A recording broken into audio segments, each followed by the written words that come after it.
Welcome to Tasmania in southeastern Australia. Most areas here are inaccessible forests. Most regions are covered by clouds all year round. Some areas have primitive rivers and damp, cool canyons. Snakes, rats, insects, and ants are common. The annual rainfall of 2,400 millimeters is daunting, not to mention the occasional tropical cyclones that can blow everything away. 10 survival experts have been dropped here. The last one standing will be the champion of this season. Due to limited funding from the production team, the prize is only $250,000. However, this does not dampen the contestants' spirits. Chris, 39, makes his first appearance. He is excited at first, but reality quickly hits hard. Frankly, the starting location is not ideal. Setting up a tent alone is problematic. In Tasmania, it rains 250 days a year. Chris doesn't want to get soaked. He needs to quickly find a place to set up a temporary camp. The rainforest terrain differs from other places. The location must be flat and open. Otherwise, falling rotten wood from trees could be lethal. After searching, Chris finally finds a suitable spot. He hums a tune and clears the area. Then, he uses ropes to secure the tent corners. Before he finishes, Chris looks up and freezes. There's a huge wasp nest. Following the first come, first served rule, Chris should move immediately. But with time running out, he has to make do for one night and plan further. Rob, 41, is the second to appear. His luck is better than Chris's. Upon landing, he receives a warm welcome from the island's animals. Hearing roars close by, Rob hopes they are kangaroos or badgers, not grizzly bears. After a while, it quiets down. Rob then finds a place to rest. Gina, 52, is the third contestant. She is thrilled upon arrival. The environment is just like her hometown. She could stay here 3 months with no problem. The trees, the wind, the moss, everything feels familiar. Gina says surviving in the wild is not about defeating nature. If you think that way, nature will punish you severely. The only way to settle in the wild is to remain humble and open your heart to nature. Her understanding alone marks her as a true expert. Beck, 42, is the fourth contestant. Unlike others, Beck is just an ordinary person. She joined the show to challenge herself. She believes her resilience could win her the $250,000. After setting up her filming equipment, Beck starts building her camp. But first, she makes a digging stick. After all, to do a good job, one must first sharpen one's tools.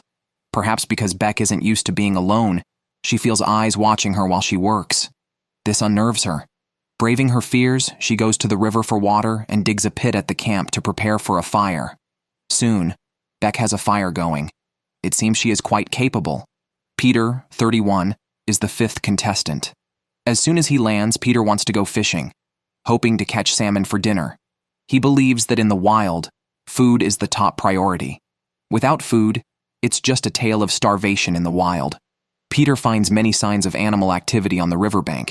Setting traps here would surely secure his food supply. The camera shifts back to Chris. He's already got a fire going and is waiting for the creek water to boil. Nearby, there's a small waterfall.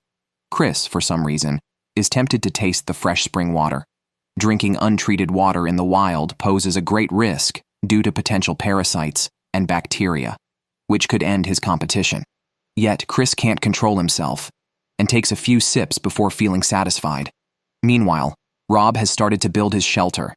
He creates notches in 2 trees to support a horizontal log. A tarpaulin thrown over this makeshift structure provides cover. Rob also gathers ferns to use as a mattress, ensuring a comfortable sleep. Before the competition, Rob was a genuine farmer, living a simple and happy life with a beautiful wife, a son, and a daughter. He joined the competition to improve his family's life. After setting up camp, he scouts the area, finds it very damp with thick moss, and notices many signs of kangaroo activity, indicating food might not be hard to come by. Over with Gina, she experiences strong winds before she even starts building her shelter, and rain seems imminent. She races against time, as she's the only contestant who opted out of using a sleeping bag. She quickly ties a rope between 2 trees and drapes a tarp over it, then cleans up the area around her simple shelter. Gina lived in a very primitive place before the competition, without internet, electricity, or even running water. But these challenges honed her survival skills. Participating feels no different from her daily life. If she wins the $250,000, her first task back home will be to install running water. After finishing her shelter, she needs to start a fire. Gina uses a unique method, tearing a part of her t-shirt to wrap around a fire stick, and with a few strokes, she starts a fire efficiently. As night falls on the first day, Rob successfully keeps his fire going, but rain starts immediately after he boils water, continuing throughout the night. The contestants struggle to adapt to the environment, kept awake by the loud rain. Gina's shelter leaks due to its simplicity, while Beck has the worst luck, as her camp is visited by a Tasmanian devil, known for its powerful bite that can overpower lions and tigers. Dawn brings the second day of competition. After a night of rain, all of Rob's wood is wet, and the cold prevents him from starting a fire. Though he lacks a fire to purify drinking water, he collects enough rainwater from the tarp to make do. Missing his family, Rob pulls out their photos. He even contemplates calling them with the satellite phone, but decides against quitting just yet. As light rain resumes, Rob sits under a tree, homesick, and it's unclear how long he can last in this state. On the other side, Beck's fire has gone out, but fortunately, she still has some dry firewood in her shelter. However, she starts crying before she even begins to make a fire. Yes, she misses home too. Beck has never been alone in her life, and her personality isn't suited for solitary wilderness living. After much contemplation by the river, Beck slowly takes out the satellite phone. Regrettably, Beck becomes the first contestant to withdraw after experiencing just one day in the wilderness. On the second day of the competition, Rob's breakfast consists of plain boiled water. After eating, he sits in his camp, missing his family. Perhaps knowing his performance is lacking, he feels even the birds chirping seems to mock him. Then, Rob looks at a family photo, sees his adorable daughter, and questions why he left his comfortable home to starve here. Although the $250,000 prize is tempting, he concludes nothing beats being with his wife and children. The more he thinks, the sadder he gets, eventually breaking down in tears. Unable to endure a life without his family even for a day, Rob too reaches for the satellite phone and becomes the second contestant to quit, having lasted only 2 days. The scene shifts to Gina, who breathes in the fresh air after a day and night of rain. Today's task is to build a permanent shelter. In Gina's view, a sturdy, rain-proof shelter is the key to surviving in the rainforest. Building such a shelter may take several days, during which she won't spend much time searching for food. However, Gina has a plan for this.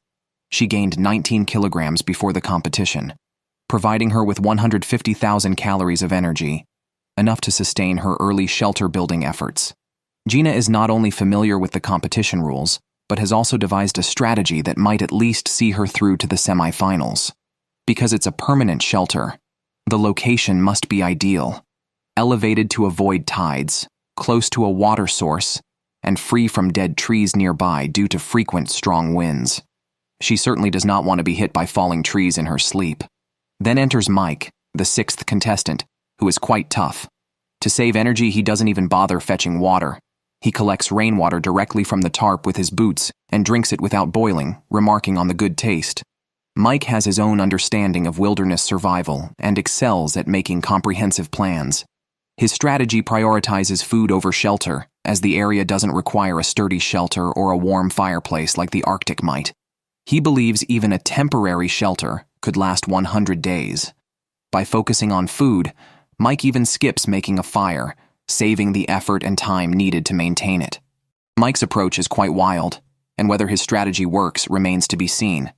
Jimmy, the youngest competitor this season at 22, was the seventh to appear. He described competing as being like a dream, still feeling surreal about everything. His purpose for joining the competition was to challenge himself. Last night's heavy rain extinguished the campfire, so the plan for the morning was to chop wood to keep it burning. However, chopping wood is physically demanding, and he hadn't eaten since yesterday, which made him start to feel hungry while working. Before the competition, Jimmy lived in a small village and spent most of his time alone outdoors. His parents taught him a lot about wilderness survival, including fishing, trapping, and making traps. He didn't think much about the competition itself, just taking it as far as he could go. But now, Jimmy felt strange, unable to tell if he was cold or hot, possibly due to low blood sugar from not eating. So, he decided to go fishing, grabbed his tools, and headed out. The fishing spot was a distance away from the camp, involving a challenging trek through the terrain, which felt very different from the Arctic with no proper paths and constantly wet ground that was easy to slip on. But Jimmy didn't care much about that now. Getting food was more important, and so he began his fishing career. Meanwhile, Chris also wanted to fish. He noticed a spot in the water bubbling continuously, a sign of either a large catch or fish and shrimp. Before starting, he remembered the old saying, "To do a good job, an artisan needs the best tools." He cut down a straight, long sapling, split and trimmed it to make a sturdy fishing rod. For bait, grabbing a cricket by the river proved much more effective than using modern technology. Chris, too, started his fishing endeavors. Today, Peter probably had the toughest time. He had been careless while setting up camp, hoping a simple shelter would suffice to keep out the rain. However, the overnight storm completely wrecked his camp, soaking all his supplies. His clothes and jacket were unwearable, and even his gloves and socks could wring out water.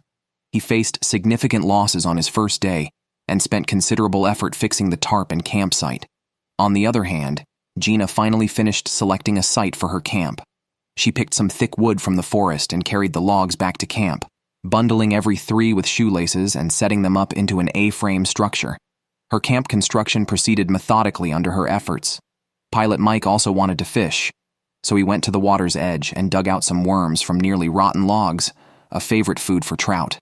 Securing a meal of spicy grilled fish was now only a matter of time. Before starting, however, Mike had to address the complex water surface environment at his location, which could cause problems retrieving the hook. He decided to build a kayak to reach deeper waters for a better fishing setup, starting immediately on the construction. Returning to Hunter Peter, he had set many traps along the riverbank yesterday, and today was the day to check them.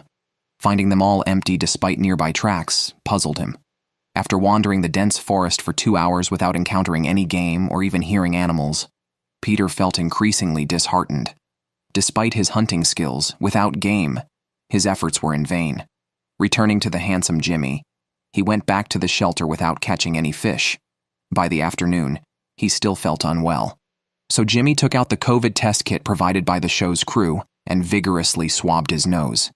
Minutes later, the result revealed that Jimmy had accidentally contracted COVID-19. This was a surprising turn of events. Initially hoping to earn a significant sum, he was diagnosed with COVID-19 just a day into the event. With no room for debate, it was just sheer bad luck. Jimmy then informed the show's crew about his situation over the phone. When the medical team arrived, they were fully equipped and performed a basic check on him. His heart rate was now between 120 and 130, making continued participation in the contest clearly unrealistic. Consequently, Jimmy became the 3rd contestant to be eliminated. Just like the first night, it rained all night again. Keeping dry was indeed uncomfortable. As for Mike, he still hadn't managed to find food, but fortunately, he still had his exclusive secret breakfast. Waking up, he took several big gulps from his boot. Before the competition, Mike had gained 19 kilograms over 2 months, believing this fat would sustain him for at least a month. Yet, despite his endurance, the feeling of hunger was still unbearable. His immediate concern was to find food, as his boat-building plans were not yet feasible. Mike decided to try fishing first. He chopped a long, straight tree and tied a fishing line at the end. For bait, he already had a plan. Seeing a hole in a nearby tree yesterday, he assumed it harbored something. With an axe strike, he hit the jackpot. The insects he found were rich in protein, making them excellent fishing bait. After setting up his fishing rod with the bait, a leaf at the top served as his float. From a distance, he could simply watch the float to see if he caught any fish. Mike was multitasking, proving his skills. However, one fishing rod was clearly not enough. Mike planned to make more in order to increase his chances of catching fish. Next was the 8th female contestant, Kate. For the first 2 days, Kate also struggled to find food, but she didn't feel hungry until the 3rd day. While wandering through the forest, she only encountered a few mushrooms larger than her palm. Fortunately, on her way back to the shelter, she found a patch of reeds whose roots were edible. Casually chopping a few, she found them crisp to bite into. Kate, an ecology PhD focused on wildlife before joining the contest, had extensive experience across Australia and was passionate about hiking. She believed these experiences would help her rank highly in the contest. Back at the shelter, Kate also turned to fishing to supplement her protein intake, using shrimp worms from the riverbank as bait. However, after several hours, no fish had bitten the live bait, suggesting the absence of fish in that spot. She decided to change locations and continue fishing. On the third day, Chris was unusually excited in the morning due to a wonderful dream he had about endless scallops and chicken wings. Yet, reality hit as the camera showed him eating grass. Eager to make his dream come true, Chris took a club and went hunting, aiming to catch a possum to satisfy his cravings. Along the way, he found a piece of dead wood, a natural den preferred by possums. Checking both ends, he found no signs of possum activity. Despite Australia's lush vegetation, its wildlife resources paled in comparison to places like the Arctic, where squirrels and grouse were abundant.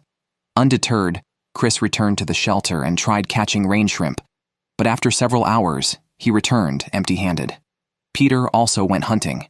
He crossed mountains and waded through waters, but as usual, encountered nothing.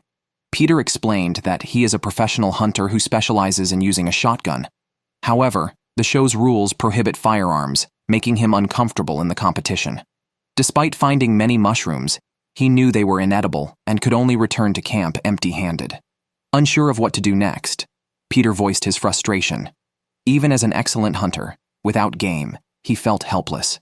Meanwhile, Kate noticed movement on her fishing float and slowly reeled in an eel. She handled the hard-earned protein with care, delivering 2 swift blows to secure it. Eels are not to be underestimated. They contain 15% fat and provide 200 calories per 100 grams. With food secured, Kate hurried back to her shelter to cook the eel, becoming the first contestant of the season to consume protein. Dwayne, the season's 9th contestant, found 2 mole crickets by a tree root. He found them rather disgusting, but used them as bait for fishing.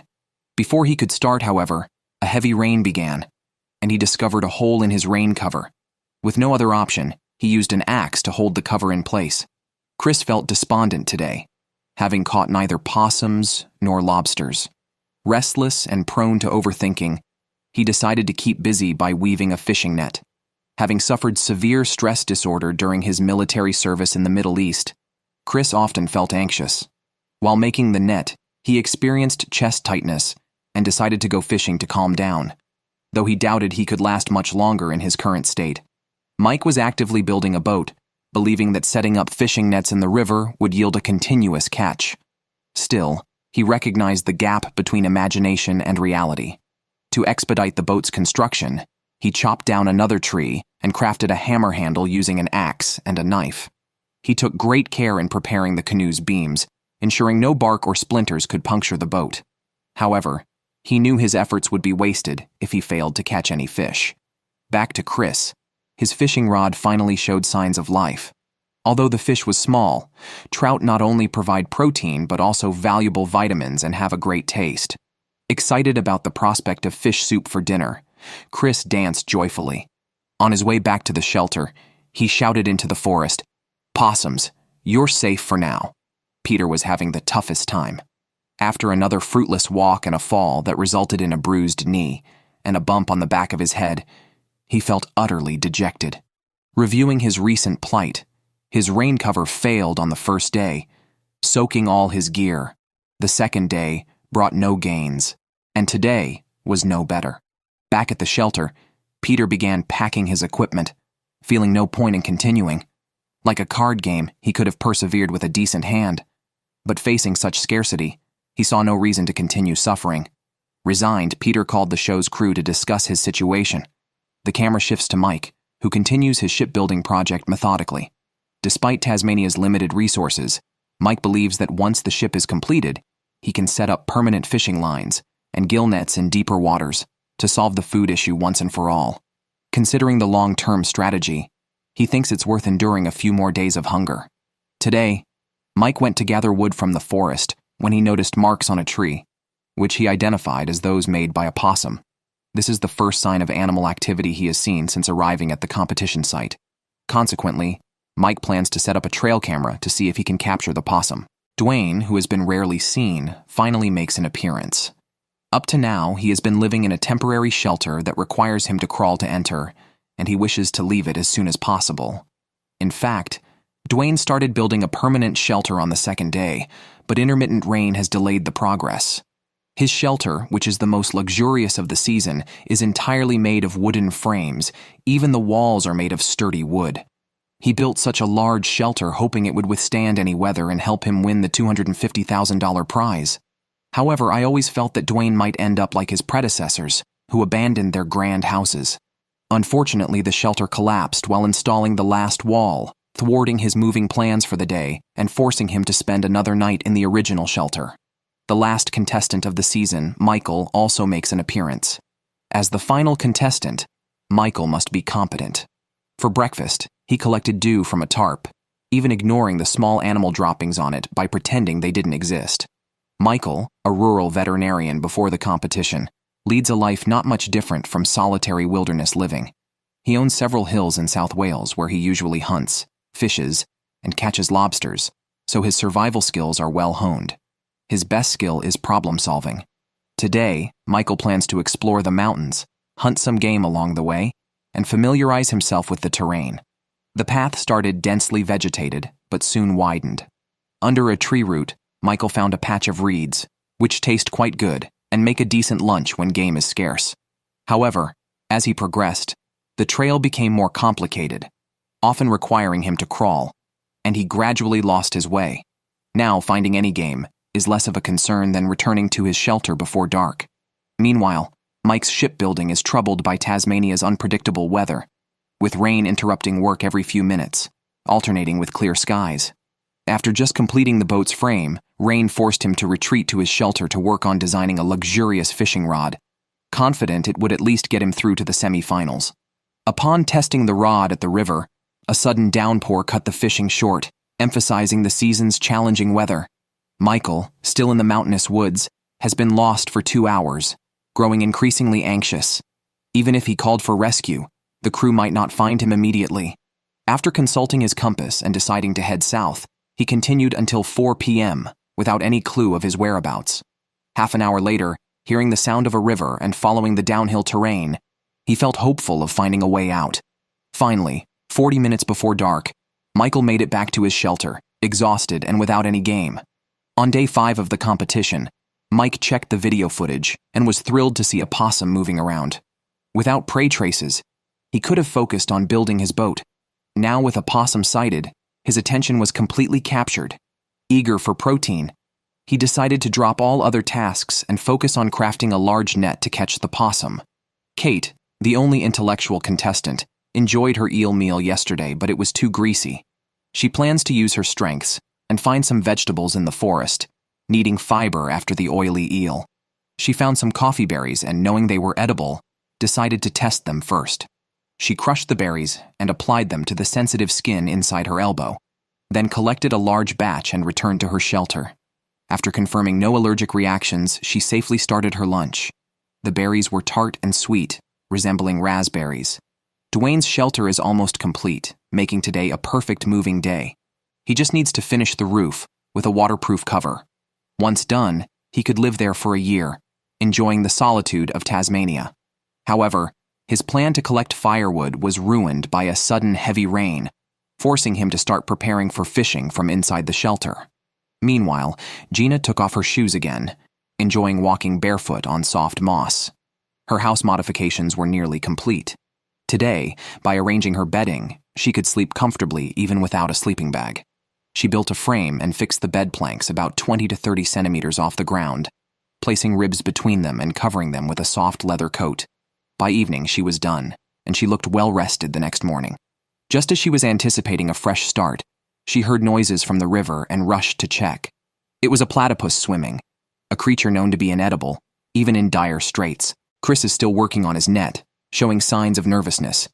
He has not completed any task, from catching fish to hunting. He revisited a tree hollow where he had previously seen no possum traces.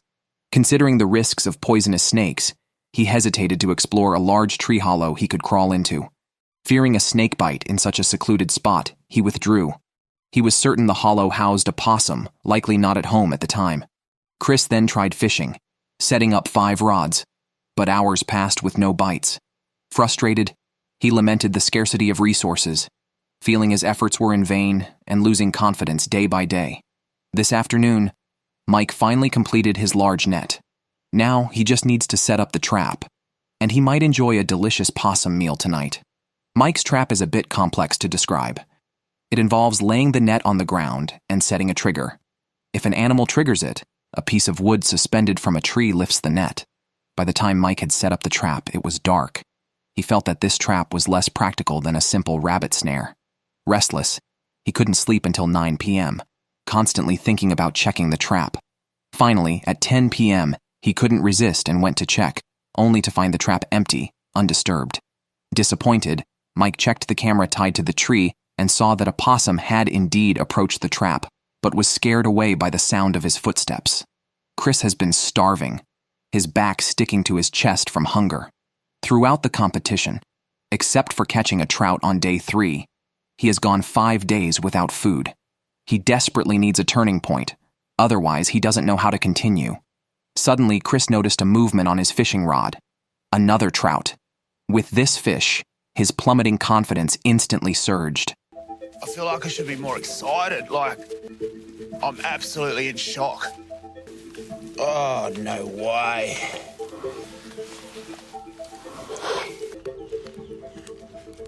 Wow.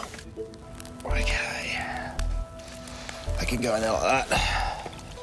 Don't never not ever give up.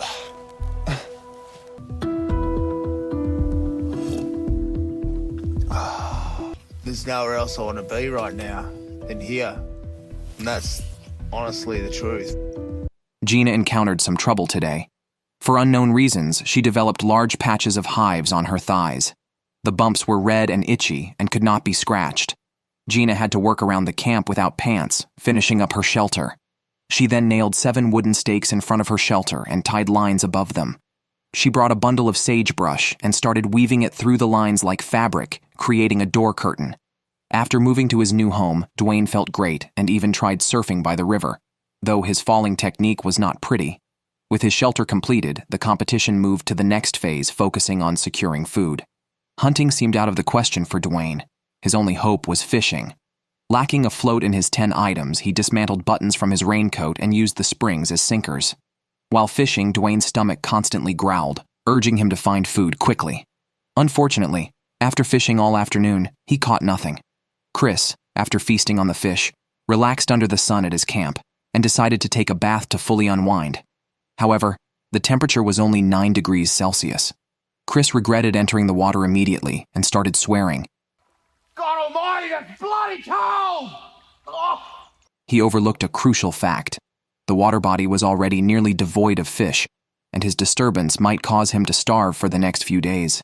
Clearly, Chris hadn't realized the severity of the situation, or he wouldn't have casually played with stacking stones.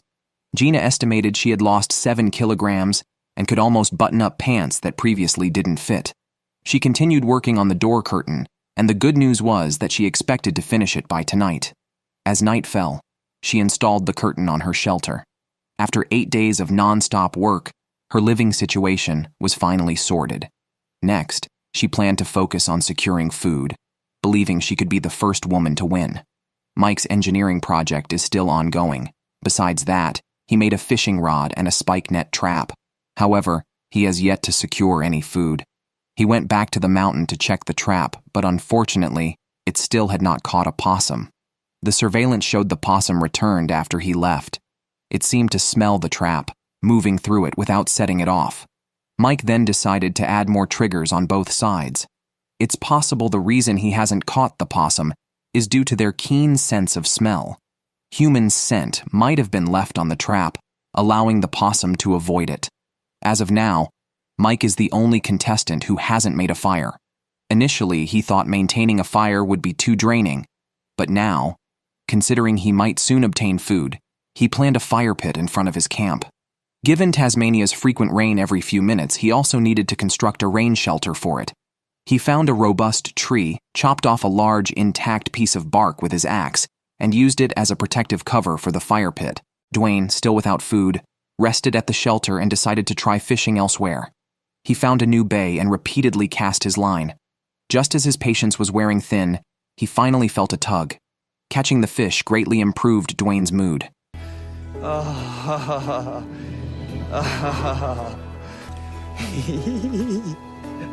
ah, I'm happy. Mwah. This lake trout made him the third contestant this season to consume protein. The hard-earned food was taken back to the shelter. Dwayne intended to grill the fish, but struggled with his fire-making skills. After 2 hours of trying, he failed to get a fire going. Frustrated and unable to bear the hunger, Dwayne considered eating the raw fish. Fortunately, the trout had few parasites and was quite fresh, though a bit fishy. That night, Michael was terribly nauseated. He felt a buzzing on his head, and upon checking his hat, found a fly had nested and laid eggs inside it. Michael had to use tweezers to remove the maggots one by one. The next day, he decided to improve his personal hygiene using his backpack's rain cover as a makeshift bathtub, filling it with lake water. He then heated up a fire, warmed stones in it, and placed them in the bathtub to heat the water for a comfortable bath. Personal hygiene is easier to manage for male contestants. Female contestants face more challenges, such as Kate, whose toilet paper ran out on day 10. Luckily, she found soft dogwood leaves that felt almost like toilet paper. She planned to stock up on them. Additionally, she discovered a plant whose leaves contained a chemical that, when crushed, acted like soap nuts. Kate experimented by the river and successfully created foam by rubbing the leaves. On the 10th day, Dwayne seemed melancholic, possibly from eating too much raw fish. He then carved intricate patterns of flowing streams, rolling mountains, and free-swimming fish, along with himself on his axe handle, marking his wilderness solitude. He pondered the essence of loneliness. Back home, each family member has their spirit bird. His wife's is a crow. Having not seen a crow throughout the competition, he took it as a sign when one flew over his campsite today. Believing it was a message from his wife, he decided to withdraw from the competition. The kayak built by the expert is finally completed. Mike, after several busy days, is eager for its maiden voyage. He brings the kayak to the shore and stuffs all his gear into it. With the preparations complete and his carefully made paddle in hand, Mike cautiously sits in the kayak. To his surprise, it turns out to be a bit small. Even a simple leg movement takes effort. Once everything is ready, Mike paddles forward, but in the next second, the kayak capsizes, causing an embarrassing situation. After 10 days of hard work, the result is disappointing. Fortunately, it isn't winter. Otherwise, a fall into the water would mean dropping out of the race. Currently, Chris has gathered the most food, allowing him to leisurely sing in the shelter. Today's plan is to catch some crayfish in the forest after discovering a stream there, which is ideal for crayfish. Catching them is easy with a bit of bait, as crayfish cling to it unless pulled out of the water. However, despite waiting, Chris sees no crayfish, guessing either the bait isn't enticing enough or the crayfish are too timid. Ultimately, he tries reaching for them with his hands but ends up empty-handed. Returning to the shelter, Chris feels despondent. Just then, a helicopter flies overhead, triggering Chris's anxiety. He served in Iraq, where his tent was near a helipad, and he suffers from PTSD. The sound of the helicopter overwhelms him emotionally. He worries about other contestants being injured and finds himself in tears amid a wave of panic. The helicopter lingers, prolonging his distress until he gradually recovers. It's been 6 months since his last episode, but the stress of the competition and the helicopter might have triggered a relapse. His PTSD poses a significant risk that could lead to a breakdown during the show. Kate had a rough night with noises near her tent. As a wildlife biologist, she suspects small animals like possums or wallabies are responsible, driven by professional curiosity rather than a desire to hunt them. She finds a trail behind the camp, leading to droppings between 2 trees, larger ones likely from a wallaby and smaller from a possum. She studies them closely, concluding that this is what wildlife biologists do. Back at the shelter, Kate isn't interested in hunting, even if it costs her the championship. On the 10th day, Gina finally starts looking for food as her weight drops by 1 kilogram a day. Needing food, she opts for carbohydrates and finds sagebrush near her camp. Its roots are starch-rich, so she collects a bunch, washes and chops them, then simmers them on low heat. However, instead of turning into a paste, she ends up with root soup, which tastes awful even after adding salt. Worse, drinking salt water on an empty stomach causes her to vomit, highlighting the risks of such an action. Last night, Kate finally met her neighbor as she had suspected. It was indeed several possums. This time, 3 appeared at once. and Kate thought they might be a family. She had initially thought possums were just large rats, but found them quite cute. After greeting her neighbor, Kate felt completely satisfied, and the possum family reminded her of her own family. She wished her 2 children were also there with her. Michael also encountered the possums that night, but unlike Kate, he is no wildlife biologist. Hearing noises, Michael's first thought was that it was food. He quickly grabbed his equipment to catch the possums. However, the possums were clever. Seeing Michael, they immediately kept quiet, and he returned to his shelter empty-handed.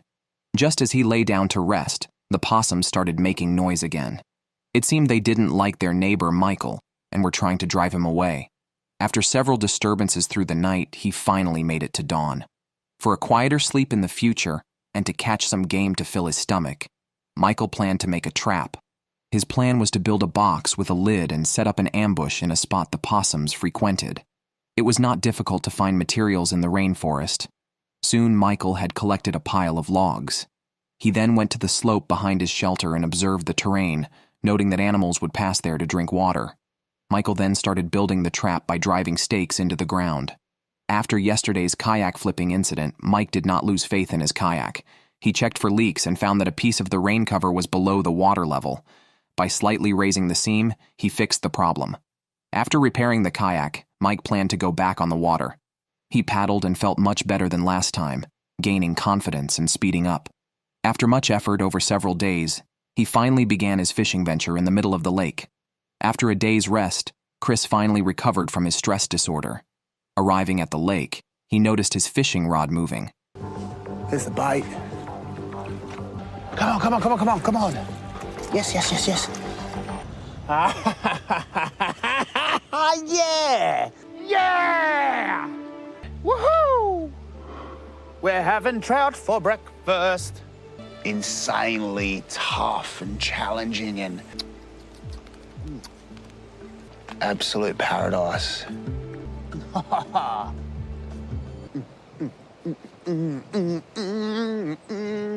After tidying up the shelter, Kate went back to the forest. She took out a shovel and quickly unearthed several large, fat worms. Kate then placed the worms in a tin can. They were just her fishing bait. No wonder Kate always managed to catch eels with such big, lively bait. However, Chris's mental state finally collapsed. Although he tried to recover from his stress disorder, the lack of food and the excitement of helicopters deepened his self-doubt. Even the perfect scenery of Tasmania, like a wonderland from Alice's dreams, could not keep him interested. Rather than continue to struggle, Chris decisively called the program team. I feel like I'm not going to regret leaving today. Now's the time. I guess realising that there's still a lot of work to go. And it was great. I was loving it. I definitely need people in my life. Hopefully I've inspired at least one person.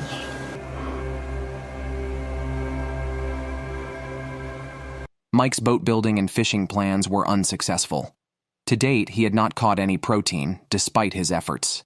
He had the season's best fishing rod, and had built the most complex trap of the season, and spent a lot of time building his kayak. Yet, he still caught nothing, feeling like a student with lots of supplies, but poor results. Now that his boating and fishing were hindered, Mike decided to refocus on the trap, hoping to catch a possum for a substantial meal. Unfortunately, the trap on the mountain still had no game. Mike checked the camera again.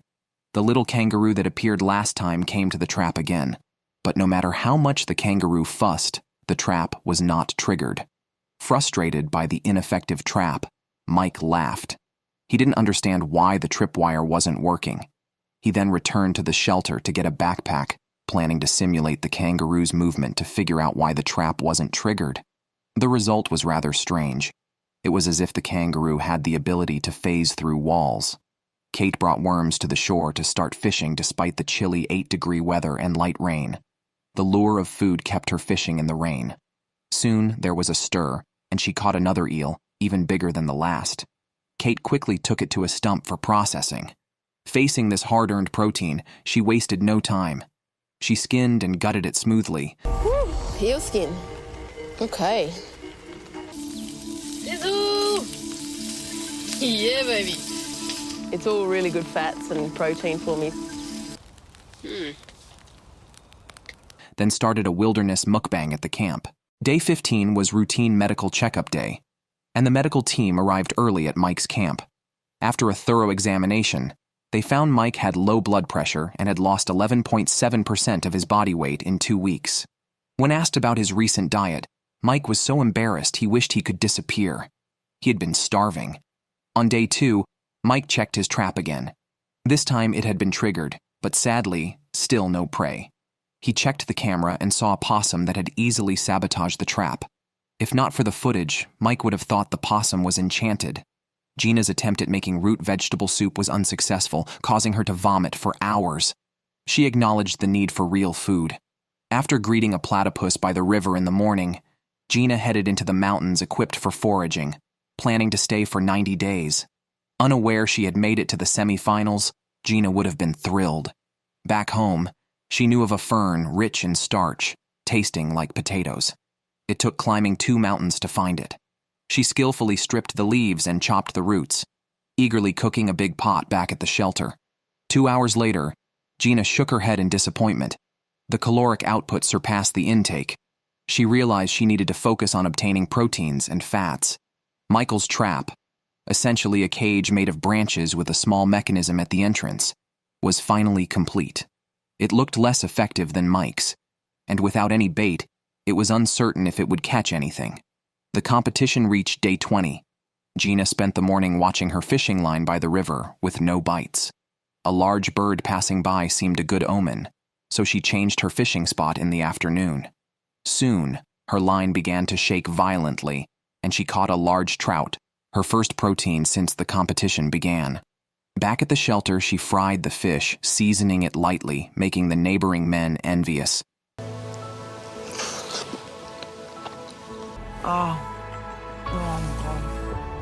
Boat expert Mike also switched to fishing, setting up several lines, but had no luck until one line tightened. He struggled to secure the very slippery eel, and just as he was about to use his knife, the eel escaped, leaving Mike heartbroken. Kate starts her morning with routine breathing exercises to cleanse her spirit, followed by cleansing her body. She strips off her clothes and jumps into the cold water, which is only 8 degrees Celsius. Since obtaining an eel yesterday, Gina's vitality has reached a new level. She lifted a large patch of moss in front of the camp, initially thought to be used to reinforce the shelter. However, she suddenly started collecting earthworms, putting them into her boots. She collected over a dozen before returning to the shelter. Gina learned that many animals enjoy eating earthworms because they are rich in protein. Coincidentally, protein was exactly what Gina was lacking. She boldly thought of cooking the earthworms on a hot plate to see if they could sustain her. If her plan worked, the open ground outside could provide a continuous source of protein. She fried the earthworms until golden brown on both sides, tasted one, and found the flavor acceptable despite a slight earthy taste. Meanwhile, Michael's ongoing battle with a possum continues. He checked the traps in the woods today but found nothing. However, he noticed the trapdoor had been triggered and checked the tracking camera. Like a neighbor who faced a similar challenge, the possum had triggered the trap but did not enter the cage. Disappointed, he returned to the shelter with no gains. It was puzzling how he had survived over 20 days, which remained a mystery until today. It turns out that Michael had been eating river grass, rich in dietary fiber and vitamin C, which, despite its poor taste and low calories, kept him from starving. The psychological pressure of not finding food was immense, making him often think of his family. Without a miracle, his withdrawal from the competition seemed imminent. Kate, reflecting on her life, seemed to have found some answers. Today, the 22nd day of the competition, holds special significance for her since her mother's favorite number was also 22. Her mother passed away at 46, having always wanted to visit South America but never making it there. Kate often wished her mother were still alive, as she would have been a wonderful grandmother. With no need for the competition's $250,000 prize for living, Kate's goal was to return home and be a good mother.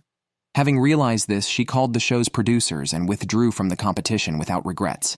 Today, Gina caught another big fish, her third in as many days, overshadowing the 2 male competitors.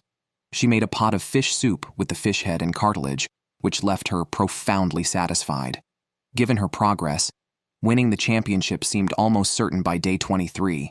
Mike was nearby, overturning decayed wood in search of bait to continue his fishing. After much effort with no sight of bait, he felt nearly defeated and sat by the river for a long time. He later found a new spot with plenty of earthworms and secured 5 fishing lines, then sat by the shore to monitor them, as the competition rules required to prevent accidental harm to protected animals. At 10 p.m., one of the lines moved.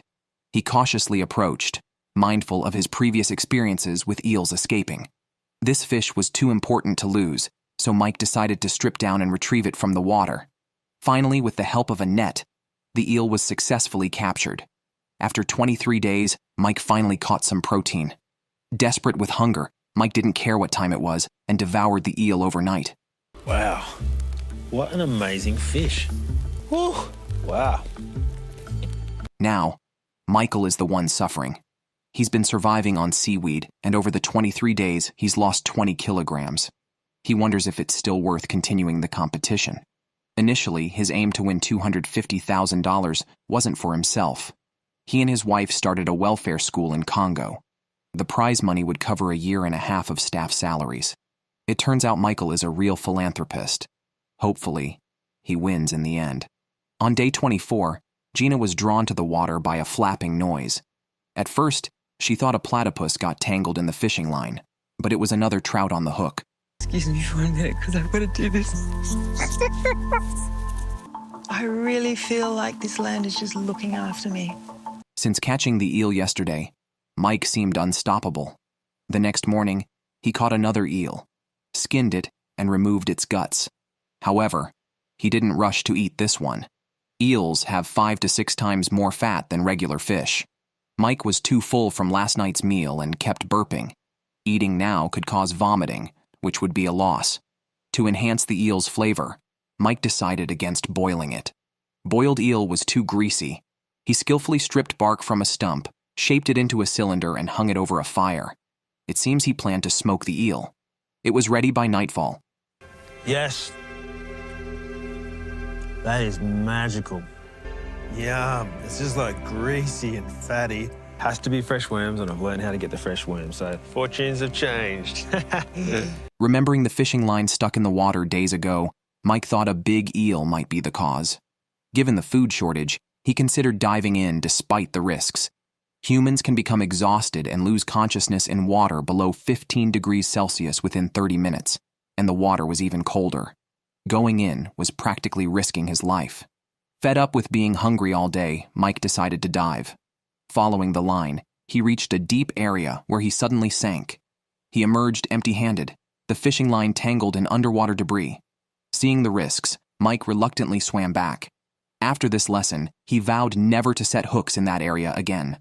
Michael moved to a new area he discovered days ago, noting kangaroo tracks and cleaner water.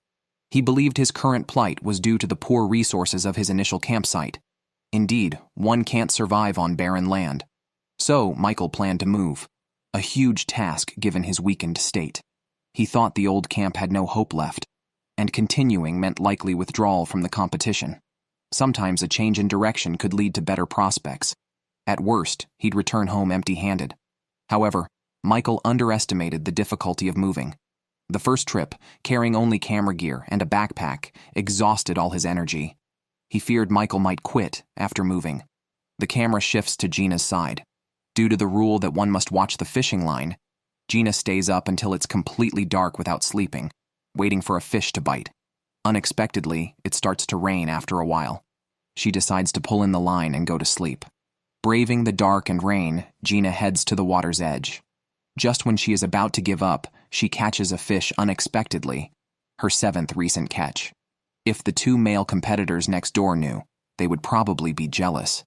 Gina wonders why fate seems so unfair. On the 27th day of the competition, 3 days have passed since Mike last had fish. Whether he has had any other catches can be guessed from his expression. Following the old saying, "A rolling stone gathers no moss," Mike plans to check the other side of the river. However, with dark clouds and gusty winds, crossing the river in a kayak is risky. The irregular airflow could send the kayak drifting erratically. Nevertheless, the wind doesn't stop by afternoon, nor does it worsen, so Mike decides to take the risk. If the opposite shore has abundant resources, he could thrive. Upon reaching the western bank, He finds a clean pond and starts fishing. But fate plays tricks again. It starts raining not long after he begins. Staying warm is crucial for survival in the wild, so Mike has no choice but to paddle back. With no food in his stomach, the round trip consumes a significant amount of calories. This venture has taken a severe toll. Gina fried a fish for breakfast in the morning, living a seemingly enchanted life that the neighboring competitors can only envy. To date, Gina is the only contestant who has escaped the pangs of hunger. With a daily intake of 1 kilogram of protein, it's believable she could last until the production company goes bankrupt. However, this inevitably leads to cliched introspection. Initially, Gina said loneliness had no impact on her. She had a platypus as a neighbor and birds as friends, asserting that being without humans didn't equate to loneliness. Now, she is curious about how the other contestants are doing and how many remain in competition with her. Her admission of these thoughts indicates she's beginning to feel the solitude. Soon enough, Gina expresses a wish for someone to be there to give her a gentle hug and to look into her eyes and say, "I need you." Michael's relocation efforts continue, costing him many calories. But looking at the environment, the clear stream, and the aquatic plants, he feels hopeful. Fishing here could sustain him. He clears a small area and sets up a rain shelter. Tonight, he plans to camp here. Since crossing the river, Mike has become much more cautious. His strategy is to stay put unless absolutely necessary, even if it means surviving like Juan to the very end. His daily routine involves watching the fishing line at the campsite. As dusk approaches, the line finally shows signs of activity. Mike quickly grabs his net. After 4 hungry days, he finally catches a fish. Thinking of his neighbor Michael, it seems this season's championship could be a contest between Mike and Gina. On the morning of day 28, Michael is busy packing up the camp. Due to the tight schedule yesterday, he didn't set up his bed and ended up with a sore back. Today, after finishing his packing, he plans to rest all day in bed, conserving energy while actively looking for food. This competition is a rare opportunity for Michael, but it comes at a cost to himself and his family. Later, Michael starts a heartfelt confession to his family in front of the camera. However, he breaks down crying. Surviving in the wild has been extremely difficult. Given Michael's situation, withdrawing from the competition seems to be his next step. Michael noticed frost at the competition site early in the morning. This was definitely bad news for the contestants. Lower temperatures meant harder access to food and quicker energy loss. Fortunately, Michael had completed his moving project. He hoped to sustain himself by fishing in the area, using a small tree as a fishing rod, and thus began his fishing endeavor. However, Tasmanian weather seemed to conspire against him as it started to drizzle shortly. Michael had no choice but to return to his shelter in despair. By day 31, it was time for a routine medical checkup. The 2 male contestants were nervous about it, fully aware of their condition. Losing weight rapidly due to lack of food, they risked being advised to leave the show if they failed the medical exam. To avoid this, both men drank a lot of water before the medical team's arrival to maintain their weight. Fortunately, they both passed the checkup. Mike found it hard to believe and was curious to see how much he had slimmed down. Taking advantage of the warm noon, he undressed to check his body, finding his once plump belly now wrinkled. He estimated that the 19 kilograms he had gained before the competition were likely depleted. Mike felt that without finding food soon, the medical team would not allow him another 30 days unless he caught fish or game. Speaking of fishing, he thought using worms would be best, so he went to the forest to look for them. Yet today, the worms seemed to be playing hide and seek, and he couldn't find any. The reason was obvious. As mentioned earlier, the competition site had experienced frost, driving the worms deeper into the ground to avoid the freeze. Digging deeper in the usual spots would surely yield worms. After the medical team left, Michael felt crushed. He almost wished they had disqualified him, so he could go home without struggling over whether to quit. From day 1, he had been starving, dealing with both physical decline and immense mental pressure. He knew his performance would likely be mocked when the show aired, making him look like a clown. After much thought, Michael decided to quit voluntarily. Following his departure, only Gina and Mike remained, marking the official entry into the final stage of the Wilderness Alone Australia competition. Given the current situation, Gina winning seemed almost certain. However, even she couldn't prevent losing weight as the weather grew colder. She considered changing her survival strategy, starting with upgrading the shelter's door curtain. She constructed a frame from branches, filled it with bushes, and placed it at the entrance to block the cold air. After finishing, she was a bit hungry and reheated some fish soup from 2 days prior. Unfortunately, it tasted sour, likely spoiled. At such a critical moment in the competition, even with food scarcity, she couldn't risk eating spoiled food, as it could lead to vomiting or gastroenteritis, wiping out all her advantages. Despite her caution, Gina still suffered from diarrhea at night. While dealing with it, a dark figure suddenly darted beside her, scaring her tremendously. Acting on instinct, Gina grabbed a stick and struck the dark figure. To her surprise, the figure lay motionless on the ground after being hit. When she turned on her headlamp for a better look, she froze. It was a small kangaroo. Desperate for food, this unexpected prey seemed like a gift from heaven. Surely, winning the competition without making use of such a gift would be unthinkable. The valuable protein source meant skinning and gutting the kangaroo immediately, followed by preparing a meal on a hot plate. After days of hunger, this meal revitalized Gina. In stark contrast, Mike was having a much harder time. His attempts at fishing were unsuccessful, and possums teased him daily, eluding every trap he set. Disappointed with his original traps, Mike planned a new, larger net, swearing to capture the elusive possum. Learning from past failures, he designed a net that would fall from above and was more sensitive than the previous one. The effectiveness of this new trap remained to be seen. That night, Mike heard the trap trigger and quickly checked with his headlamp, only to find the trap empty again. Reviewing the surveillance camera footage, he saw the possum dodge the net at the last second. Frustrated, Mike didn't bother packing up the trap and went back to sleep in his shelter. If he knew that Gina had managed to knock down a kangaroo with just a stick, it would probably make him want to quit the competition. Feeling incredibly down, Mike looked at his family photo, something he had avoided since starting the competition. He knew that reminiscing about home could lead to him quitting, but the consecutive setbacks left him needing comfort from the sight of his wife and children. The next morning, Gina processed the kangaroo, expertly shaving off the meat, which she then cut into fine strips, salted, and hung over the fire to roast. She estimated the kangaroo could yield about 5 kilograms of protein, enough to sustain her for another half-month. She wasted none of the kangaroo, roasting the bones on the fire and eagerly eating them. Since day 30, Mike had not caught anything, and hunger had visibly changed his appearance. Despite this, he decided to reset his traps, if only for psychological comfort. Surprisingly, while resetting the traps, he found 2 earthworms and hurriedly used them as bait for fishing. That evening, a fish finally bit, providing Mike with much-needed sustenance just as he was about to give up. On day 51 of the competition, Mike made a cake from mud and decorated it with green plants, then created fireworks with a fire stick. It was his son Tom's 14th birthday, and Mike celebrated this special day, also celebrating his own recent catch. Fortuitously, he had caught 4 fish the previous night. After processing the fish, his shelter looked more bountiful than a holiday feast. With his spirits lifted by the abundance of food, Mike felt he could continue competing for several more days. Even with Gina's kangaroo meat, it was uncertain who could last longer. Gina's kangaroo meat had dwindled after a few days of consumption. Recently, she cooked it with eel in a mixed stew to save food. Even so, the remaining meat would last at most 1 more week.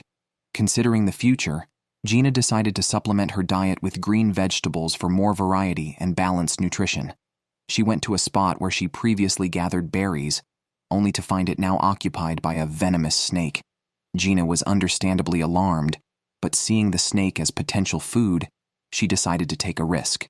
Unfortunately, she had left her axe at home and lacked any suitable tools. Moreover, the snake was highly alert. Gina then planned to subdue it with a stick. While searching for a stick, she realized the snake was a highly venomous tiger snake, ranked 4th worldwide. Realizing the danger of a potential bite, she hurried back to her shelter. By day 55, the time had passed quickly due to continuous storms with strong winds. Mike struggled to keep his shelter secured during the weather. Gina's situation wasn't much better. The rain kept her confined, making hunting or fishing impossible. However, her shelter was sturdier than Mike's. The downside was her lack of a sleeping bag, forcing her to modify the fireplace for warmth at night. On day 58, Mike was distressed when he detected a strange smell at night and discovered some of his fish had spoiled. He reluctantly cut off the spoiled parts and stewed them again, despite the risks. By day 59, fortunately, Mike had no adverse effects from the fish, but his fish supply was nearly gone, with the last one lasting only 2.5 more days. The low water levels made fishing increasingly difficult, forcing him to reduce his food portions. By day 61, Mike had only one piece of fish left. After finishing it, he even licked the pot lid, knowing the survival challenge had escalated. Day 64 marked a special occasion as it was Mike's birthday and the routine medical checkup by the show's crew. By then, Mike had lost 25% of his initial body weight, had no body fat, and very low blood pressure. When he was informed of his elimination, he was not overly upset, but relieved that the ordeal was over. Although he did not win, he felt satisfied with his efforts and looked forward to seeing his family. The winner of the first season of Alone in Australia was announced, and it was Gina, the series' first female champion. Unknown to her at the time, the crew planned to bring her family to her and pretend to conduct a medical checkup. Her family would surprise her by appearing behind her unexpectedly. What the fuck? Yeah.